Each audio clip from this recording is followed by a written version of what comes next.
Hey everybody, Barry here again. Continuing on the 4L80 build, I'm going to do the AFL valve repair kit today. This is something that I wasn't even aware was an issue until a couple people mentioned it on videos that I posted, and then I did some forum hopping, and yeah, it's definitely an issue.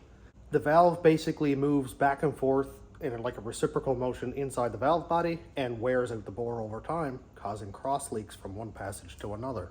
And there are a multitude of symptoms like no fourth gear and other terrible things that I don't want to happen to my transmission. Now this kit is not super cheap. In Canada, shipped to Newfoundland, it was about $250. But I mean, it's one of those things that I don't want to mess with. And here's the kit. For some reason it comes with 6 valves. So you could do this 6 times. So I'm assuming this is more for like shops that do this thing every day and not for the guy like me who's just going to do one and never touch one again, hopefully. But here it is. It's a TransGo. The part number is right here, 48ACTTL. Nice little instruction booklet. And of course, here's the reamer. Now, I've never done this before. I couldn't find a YouTube video that was dedicated solely to this. So I guess I'm going to be the guy to make it. So hopefully you learned something. Hopefully I learned something. And we'll go through it together. All right, the first thing you want is a clean workspace. We get these big folder things all the time here at work, so I just use that. And I'm just gonna take out the pieces that I need, and I'll leave the things that I don't so it doesn't get all confusing. I'm gonna take out one of each. Here's the spring, and here's a shorter spring, the valve, the smaller diameter spring. 1, 2, 3, and 4. So that'll do for that. I'm just going to put these aside.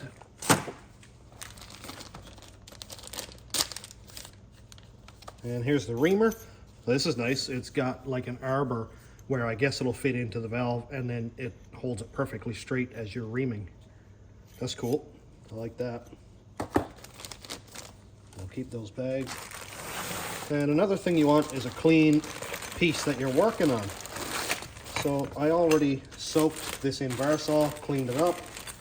So it should be pretty clean, and I will clean it again after. Now to make my life easier, I'm just going to take all these bolts out. I just wanted to put them all back in so they didn't get lost and I knew I had everything.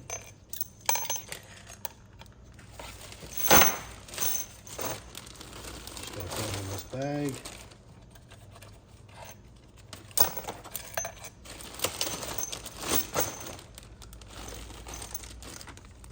I like to put everything in bags so that everything is all clean and dry and stays that way.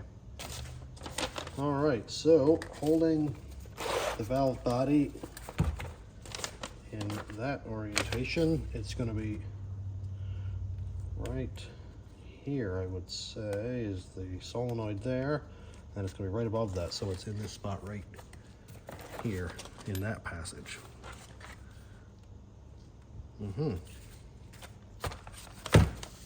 All right, so it looks like I have to flip it upside down, and there's like a little wall or whatever you want to call it in there. I'll have to take that one out. Now again, I'm learning as I go, and I want to do it right, but I don't know all of the steps yet. Oh, here we go. All right, so I assume that's gonna pop out at me. There's that one. I'll lay that in the box. Move that solenoid out of the way. Oh yeah, there goes the manual selector. The spring came out and the old valve is still in there. See if I can reach that. Almost, but not quite. Let's get a magnet. Grab an old magnet, and that valve comes right out. Look at that. I can't tell if it's worn or not, but I'm not chancing it either way. I'm actually going to put these over here so they don't get mixed up. Make sure there's nothing left in there. Well, we're good. Step 2, coat the cutting end of the reamer with a light oil or ATF. So I've got a pretty much empty bottle here. I should be able to get some of it. There we go. Just put some in the cap. Here's the cutting end. Now, this is terrifying. I do have another valve body. There we go. I do have another valve body if I mess this up, but I'd rather not mess it up, obviously. Hey, let's have the instructions there where they're visible. Insert the guide bushing and reamer into the bore until the bushing bottoms out. Install vice grip as shown just snug to keep the bushing from spinning.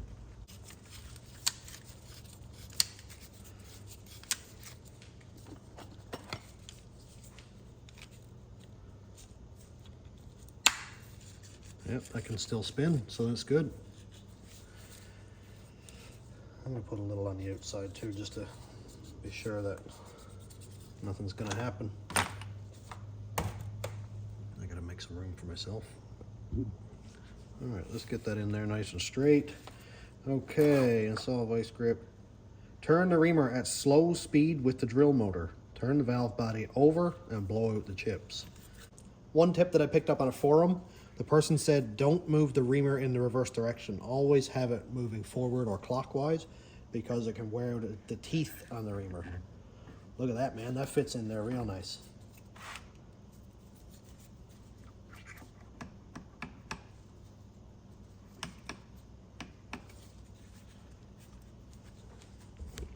All right, my vice grips aren't going in all the way, so I'm going to push this in first.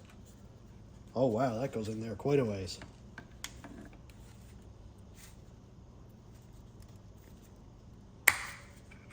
Yep, that can still spin. It's in all the way, so that reamer is going to be absolutely dead straight. All right, so I'm just going to go in until basically it stops because the passage ends right in here somewhere. I can pretty much see down through there. So I'm not going to go and push it past where it needs to be. All right, so we're tight. I'm going to put it on low speed. This is terrifying.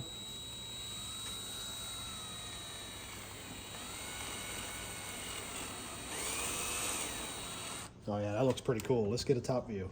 So where we're going to be looking is right here, and you should be able to see the drill bit come through there just any second. So I'm not going fast. I just got it on low speed. Look at that. It's burrowing its way through.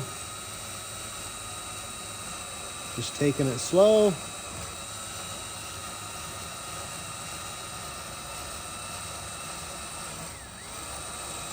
And it looks like the end is right after this one.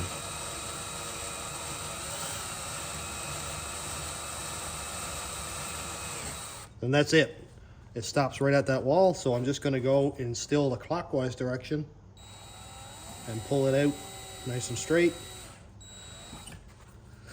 Oh, that was pretty cool. What a nice kit, dude. I like that a lot. All right, so really the only metal chips are in this passages right here. I'm gonna go and clean this out. I'll take these solenoids out again and do a real good clean job on that, and then we'll come back and put in the new valve. You definitely want to make sure to get all this old aluminum shavings out because that'll find its way everywhere you don't want it to. I'm gonna give this a real good spray with brake cleaner first.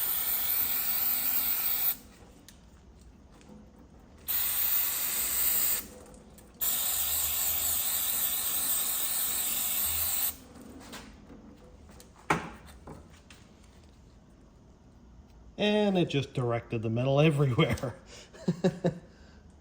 Yep, this is gonna need an air gun.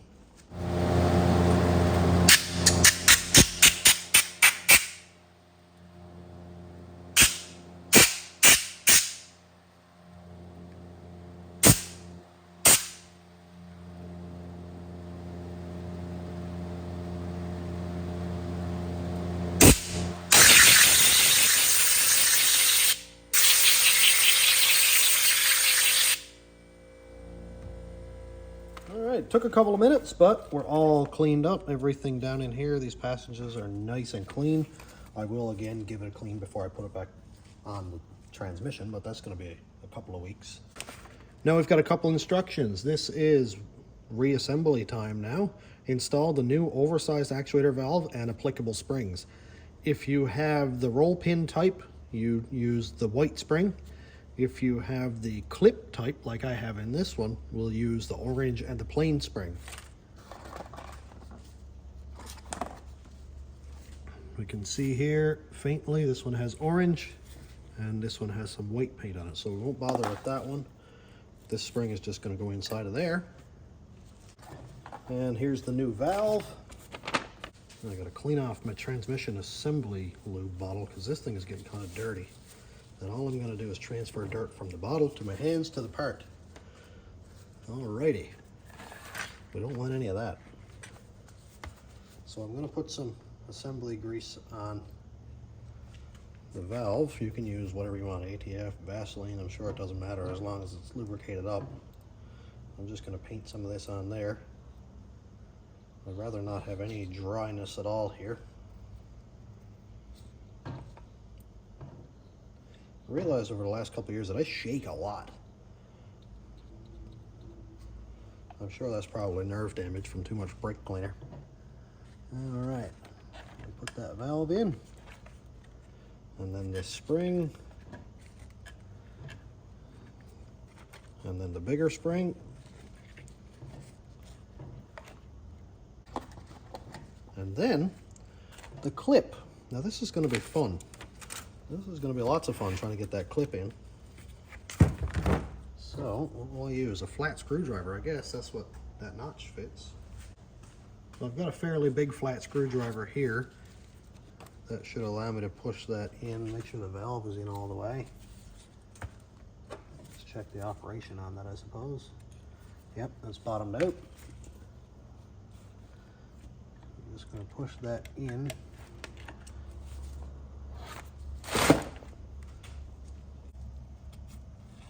So the notch I've got to put this clip down into is right here, and it's going to be pretty much impossible to see, but I'm just going to push that in with my screwdriver. It's just a little bit too small. If the screwdriver was a little bigger, it'd be perfect.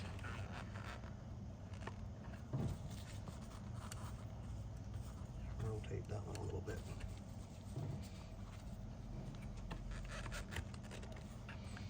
Push that one down over the screwdriver. There we go. And now I'll knock it down the rest of the way. Beautiful. All right. That's great. That's not going anywhere. And we can see that it's fully seated. And we're done. AFL valve complete. This is way less than I thought it was going to be.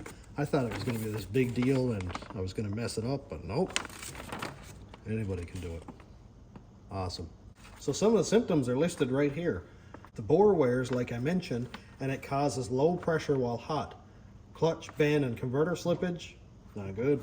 Wrong gear starts, not good. Mysterious burn-up and some diagnostic trouble codes.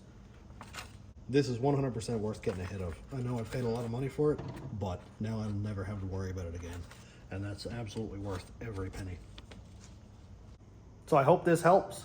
I'm absolutely stoked that I got to do this and film it and hopefully pass along some information. I had a hard time finding a video on this, so I figured I'd make a dedicated video start to finish with no other junk and filler. I'm all done for today. Thanks for watching. Have a great day, everybody.